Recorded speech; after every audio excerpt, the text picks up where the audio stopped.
Boing.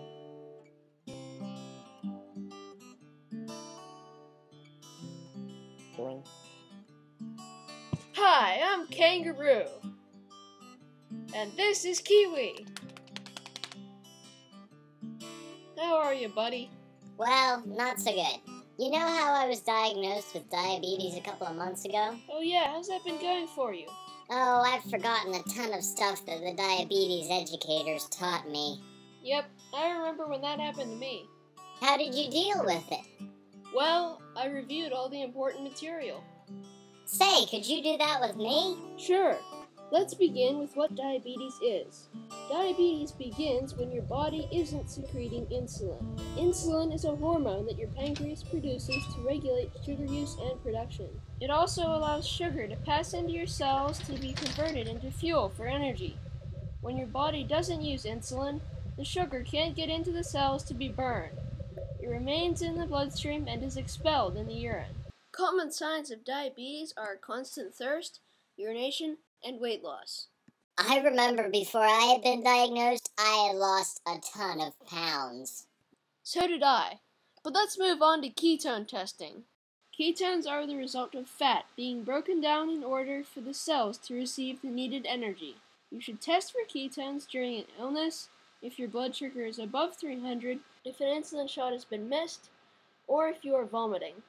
To test for ketones, dip the strip in urine Oh, excuse me. and wait for 15 seconds. All done. Compare the strip's color with that of the strip container. What's next? Testing blood sugar. Okay, when should I test my blood sugar? You should test before any meals or snacks. Testing should occur more than 4 times a day.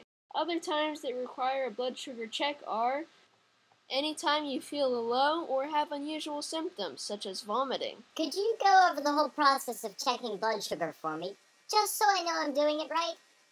Sure. You begin the process by replacing the lancet in the poker and washing your hands.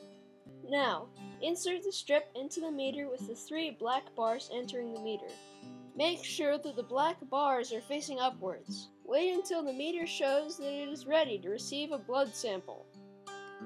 You then push the loaded poker against either the side or the tip of your wing. Do not poke the center of your wing. After pushing the trigger, hold the wing below heart level and squeeze or milk it. If you used alcohol, wipe away the first drop and use the second for testing. Insert the strip into the drop of blood until the meter begins counting down.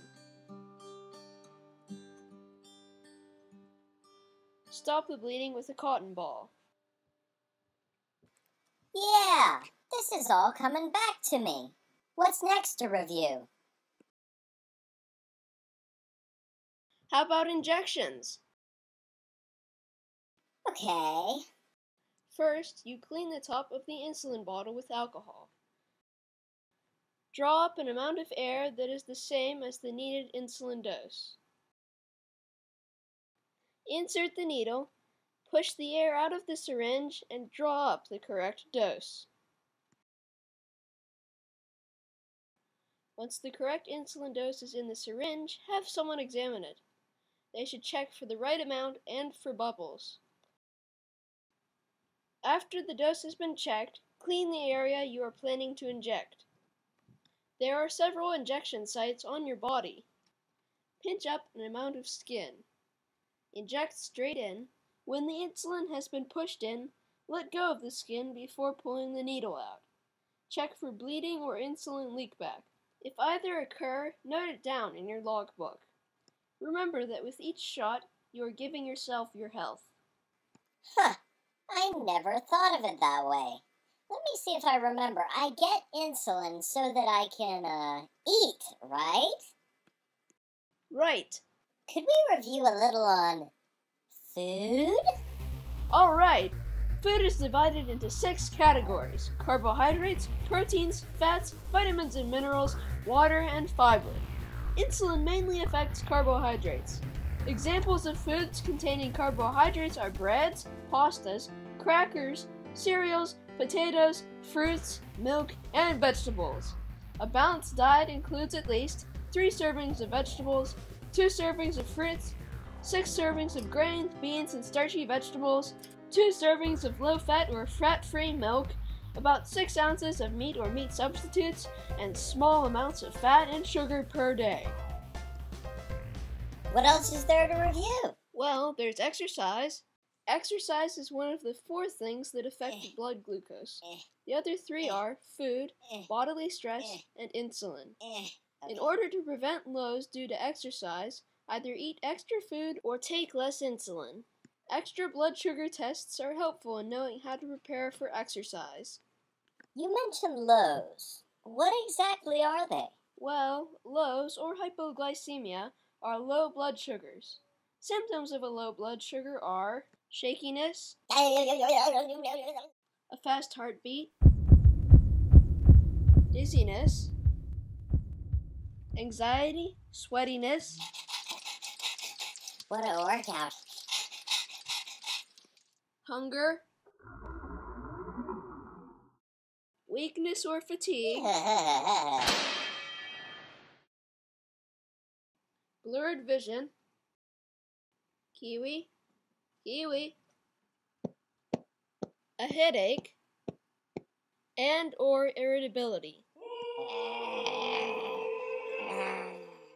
Usually, lows come on quickly. Causes of a low blood sugar are not enough food or too much insulin, skipping a meal, or being more active than usual. If you feel a low, check your blood glucose.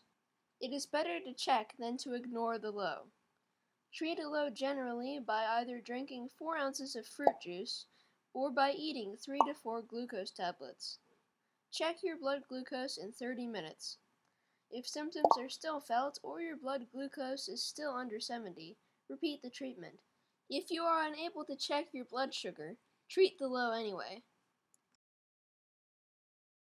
Wow, thanks, Kangaroo. You've been a ton of help to me. I'm glad. If you need any more help, I'd be glad to give it.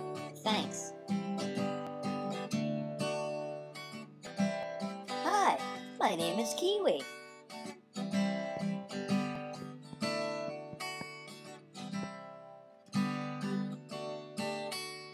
And this is Koala.